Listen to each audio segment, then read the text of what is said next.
There's a rumor around this time that there was a $1 million bounty on your head. Yeah. Did you hear about it? Yeah. At the end of the day, is you gonna be able to go back and get that money? Like, is you gonna make it back home? Cause it's like, it's not like I'm about to just sit here and let no one come kill me. So it's like, I'm gonna stand on my 10. I'm gonna stand my ground. When OTF reportedly put a $1 million bounty on Lil Tim's head, everyone thought the story was over. But instead of running, Lil Tim doubled down, and NBA Youngboy rewarded him with something even more dangerous than money: loyalty. This is the moment Lil Tim reacts to OTF's threat and why that gravedigger chain means he'll protect Youngboy with his life. Damn, H. Yo, what's good? It's your boy back with another one, and listen, fam, this story right here, this is the type of shit that makes you question everything you thought you knew about loyalty, street politics, and what it really means to ride for your people. No cap, when I first heard about OTF putting a $1 million bounty on heads connected to NBA Youngboy, I thought it was just internet talk. But then Lil Tim stepped up, Youngboy gave him the gravedigger chain, and the whole damn narrative flipped upside down. We're talking about real street politics, real money, and real consequences. This ain't no rap beef that ends with a diss track, fam. This is the type of tension that changes lives forever. So buckle up, because what I'm about to break down is going to have you looking at this whole situation completely different. Let me tell you how we got here. Alright, so to understand how deep this rabbit hole goes, we gotta go back and set the foundation, you feel me? The beef between NBA Youngboy and OTF ain't something that just popped up overnight. This shit has been brewing for years, and it all connects back to King Von, Chicago politics, and a web of alliances that run deeper than most people realize. OTF, that's Only the Family, is Lil Durk's collective out of Chicago. We're talking about one of the most respected and feared crews in the drill scene. Durk built this empire from nothing, and when King Von came home and joined the movement, OTF became an unstoppable force. Von was the street storyteller, the one who could paint pictures with his words and back up everything he said. The streets loved Von, and OTF was on top of the world. Then, November 6th, 2020 happened. King Von got killed outside that hookah lounge in Atlanta, and everything changed. The man who pulled the trigger? Lil Tim, who was rolling with Quando Rondo that night. Now, regardless of how you feel about what happened, the legal system called it self-defense. But the streets don't operate on legal definitions, fam. The streets operate on loyalty, honor, and retribution. And from OTF's perspective, they lost their brother, and somebody had to pay for it. NBA Youngboy and Quando Rondo are tight, like real brothers, not just rap colleagues. So when Tim defended Quando that night, it created a line in the sand. You had OTF and Chicago on one side, and you had NBA Youngboy, Quando Rondo, Lil Tim, and the whole 4KT movement on the other. This wasn't just about one incident anymore. This became about loyalty to the fallen, about respect, about showing the world that actions have consequences. Now here's where it gets crazy, and I mean crazy. For months after Von's death, there were subliminal shots being thrown back and forth. Youngboy was dropping songs with lines that people felt were disrespectful. Durk was responding with his own bars. The internet was going wild trying to decode every lyric, every Instagram story, every cryptic tweet. But it was all still in the realm of hip-hop beef. You know what I'm saying? Competitive, sure. Disrespectful, absolutely, but still contained to music and social media. Then the streets started talking. And when the streets start talking, fam, that's when you know shit is about to get real. Reports started circulating that OTF wasn't just mad, they were organized. Word on the street was that there was serious paper being put up, real money being allocated for anyone connected to Youngboy's circle. And specifically, Lil Tim's name was ringing bells. According to multiple sources in the streets, and look, I can't verify this 100%, but these reports were coming from credible people. OTF allegedly put a $1 million bounty on Tim's head. $1 million, fam. Let that sink in. That's not just street beef money. That's we're serious about this money. That's we want everyone to know we don't forget and we don't forgive money. Now put yourself in Lil Tim's shoes for a second. You already went through the legal system, faced murder charges, fought for your freedom, and came out the other side. You've been laying low, trying to rebuild your life, and now you're hearing that one of the most powerful rap collectives in the game has put a price on your head. Not just any price, $1 million. That's enough money to make strangers move on you. That's enough money to make people you thought were solid reconsider their loyalty. That's the type of bounty that keeps you looking over your shoulder every single day. But here's what really elevated this situation from street beef to something much bigger.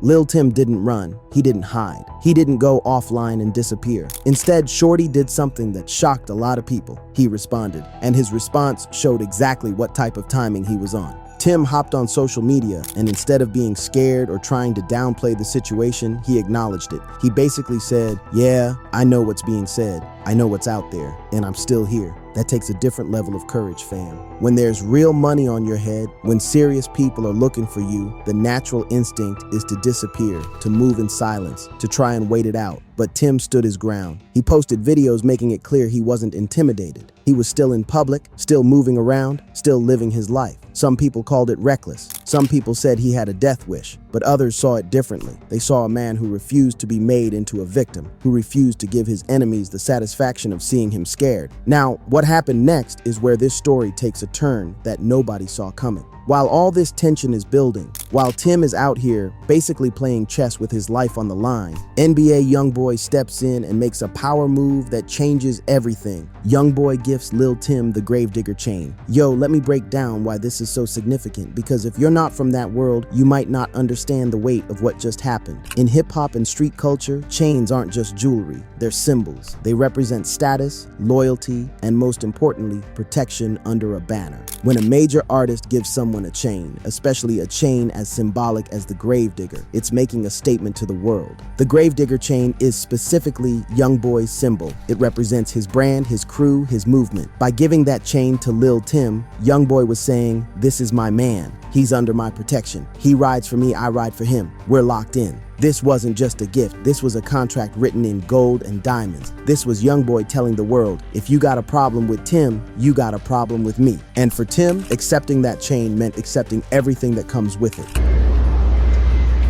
Damn, H.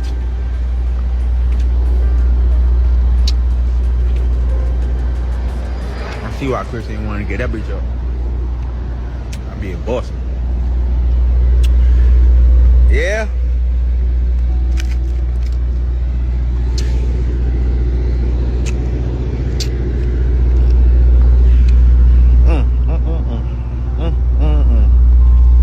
The protection, yes, but also the responsibility. That chain means you're now part of the 4KT movement. Your family. You represent Youngboy wherever you go. You're not just defending yourself anymore. You're defending a brand, a legacy, a whole organization of people who are counting on you to move correctly. Now here's where people started connecting the dots and understanding the genius of this move, because Youngboy ain't just being emotional here. This is strategic as hell. Think about it from OTF's perspective. They already had issues with Youngboy. The music beef, the subliminals, the whole Vaughn situation. It was already complicated. But now Youngboy just publicly aligned himself with the man who actually pulled the trigger. He didn't just support Tim from a distance or give him money privately. He gave him one of the most recognizable chains in hip-hop and told everyone, "This is my brother." That's a chess move, fam. Because now if anything happens to Tim, it's not just about Tim anymore. It's directly about Youngboy. It raises the stakes exponentially. Youngboy essentially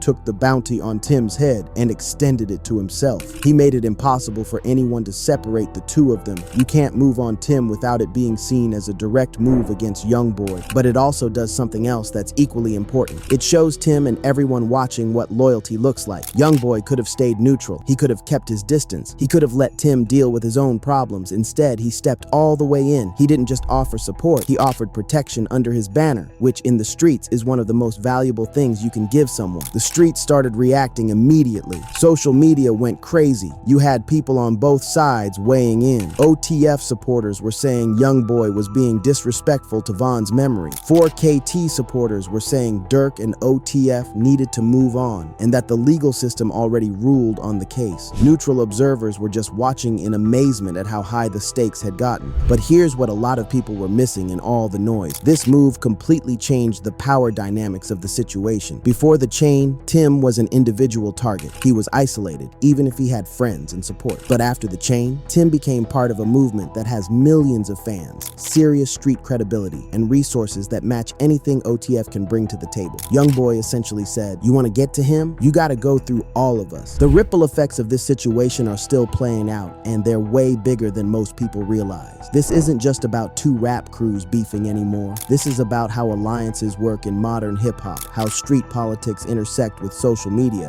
and how one symbolic gesture can shift an entire narrative. First off, let's talk about how this affected Lil Tim's standing. Before the chain, despite standing his ground, he was still primarily known as the guy who killed King Von. That was his identity in the public eye. But after Youngboy gave him that chain, his identity shifted. Now he's Youngboy's man, 4KT Gravedigger, the shooter who got backed by one of the biggest rappers in the game. That's a completely different energy, fam. Tim started moving different after that. He wasn't just defending himself anymore, he was repping a movement. His social media presence changed. He started posting more confidently, throwing up 4KT, showing off the chain. He went from being reactive to being proactive. He became a visible part of Youngboy's circle, showing up in videos, being mentioned in songs, becoming part of the narrative in a way that gave him power instead of making him seem vulnerable. For Youngboy, this move solidified his reputation as someone who stands on business. In a game where loyalty is constantly questioned and people switch sides for opportunity, Youngboy drew a line and said, "This is what I'm about."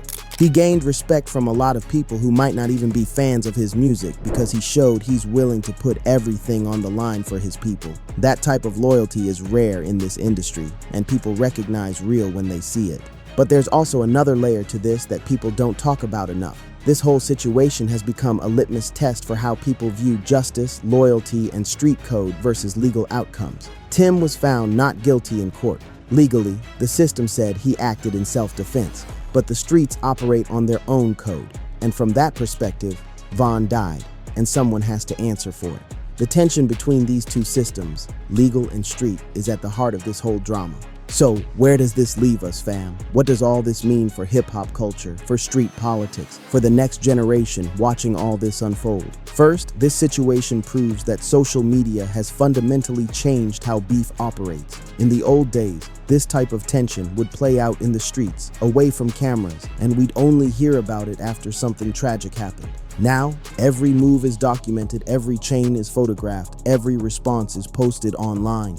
That creates a strange dynamic where street beef becomes public entertainment, but the consequences are still life or death real. Second, this shows the power of symbolic gestures in modern hip-hop. That Gravedigger chain isn't just jewelry, it's a statement that's been seen by millions of people. It's been discussed in podcasts, analyzed in YouTube videos, debated on social media. Youngboy turned a piece of metal into a message that resonated across the entire culture. That's the power of branding and symbolism in 2024 and beyond. Third, and this is crucial, this whole situation raises serious questions about where this all ends. Because right now, we're in a stalemate of sorts. You got two powerful camps, both fully committed to their positions, both unwilling to back down, both with the resources and motivation to keep this going indefinitely. The bounty is still allegedly out there. Tim is still moving around with Youngboy's chain. OTF is still mourning Von and feeling like justice hasn't been served. Something has to give eventually, and when it does, it's probably not going to be pretty. For the young people watching this, the ones who look up to these artists and want to emulate their lifestyle, this situation should be a wake-up call. Because what looks like loyalty and strength from the outside can also be a trap that leads to more violence, more loss, more pain. Von died at 26 years old. Countless others have died even younger in this cycle of retaliation and revenge. At some point, we have to ask ourselves if this is really the culture we want to perpetuate. But real talk, fam, this is also about understanding that people like Tim and Youngboy are operating in a reality that most of us will never experience. When you've been through what they've been through, when you've lost what they've lost, when you've had to make the decisions they've had to make, your perspective on loyalty, protection, and survival is completely different. It's easy to judge from the outside, but none of us really know what we'd do in their shoes. At the end of the day, the story of Lil Tim, the OTF bounty, and that Gravedigger chain is about more than just hip-hop beef or street politics. It's about loyalty in a world where loyalty can cost you everything. It's about standing your ground when powerful forces want to make you disappear. It's about the power of symbols and gestures in creating narratives that reach millions of people. And it's about the real human beings caught up in cycles of violence and retribution that seem to have no clear ending. Lil Tim went from being a name in a news article to being a symbol of something bigger. Whether that's loyalty, defiance, or just survival in an impossible situation depends on your perspective. Youngboy went from being a rap superstar to being a man willing to put everything on the line for someone connected to one of the most controversial moments in recent hip-hop history. And OTF continues to represent for their fallen brother, unwilling to let the streets forget what happened that night in Atlanta. The stakes couldn't be higher, the tension couldn't be thicker, and the culture is watching every single move. This ain't just entertainment anymore, fam. This is real life, real consequences, real people whose decisions will echo for years to come. So I want to hear from y'all in the comments. What do you think about Youngboy giving Tim that chain? Was it a genius move or was it reckless? Do you think OTF will eventually back down, or is this heading toward more tragedy? And bigger picture, where do you think hip-hop culture goes from here? Because this type of tension can't last forever without something giving way. Drop your thoughts below. Make sure you hit that subscribe button because we're going to keep following this story as it develops and keep it real out there, fam. The streets are watching, the culture is waiting, and whatever happens next is going to change the game forever. That's no cap. Peace.